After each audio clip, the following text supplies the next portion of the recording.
All right, bases, so I hope you've had a good practice session. Now we got to put this thing back away in the case. Like we talked about again now, when you're at school, you have an advantage if you're using a school instrument that you can simply put it back on the rack. But before you do that, it's important to put that end pin stopper in. Otherwise, sometimes they don't really sit on that rack right, and they're kind of tippy, and they could fall over. So, let's put this back away. I'm going to carefully lay it back down on its side. And I'm going to loosen my end pin screw and slide that end pin back in, okay? Most end pins have something to keep that from going all the way, but this base doesn't happen to. You don't want your end pin to fall in the instrument. So I'll put it in almost all the way and screw that back tight so that it can't move around once I pack it up.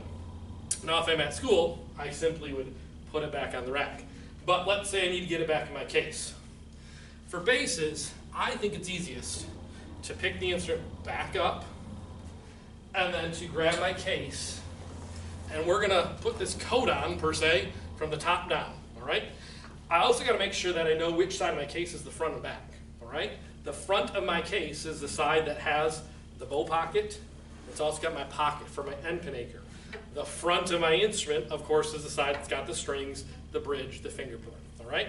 So I'm going to go ahead and get this around to the other side because it needs to come on from that direction. So I wiggle this around a little bit, get the top over the scroll first. Slide that down like that. Good. Now that I've got the top on, it's a lot easier to pull the rest of it around. So I'm going to pull this around the front, and we'll get the back side pulled around. There we go. In this case, happens to be a pretty snug one, so we'll have to do a little adjusting probably as we zip too. I'm going to start from the top, zip this down,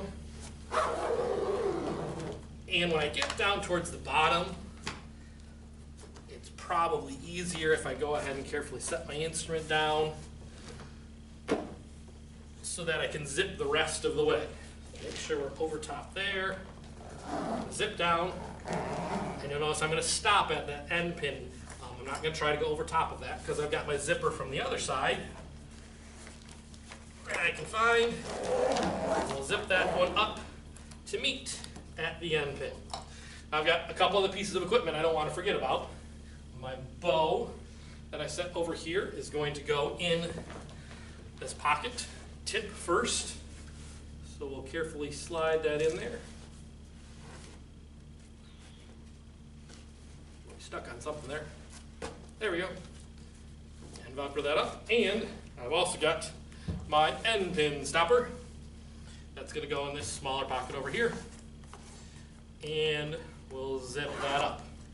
Now, carrying this base is not a super easy job, but you can do it. Here's a couple tips, all right? You'll notice that most of them have a handle on the side. One way you can do it is to turn the base so that it's leaning towards you, the neck's up against my shoulder. I've got my hand on that handle, and I can go ahead and pick up there. In this case, happens to even have a handle on the front. So I can pick it up just like that, and I kind of carry it with it over my shoulder, and I'm ready to go. Okay? If you have a really fancy case, you might have straps on the back for a backpack like a cello, but probably not for the 5th grade beginning level just yet. So, have fun practicing.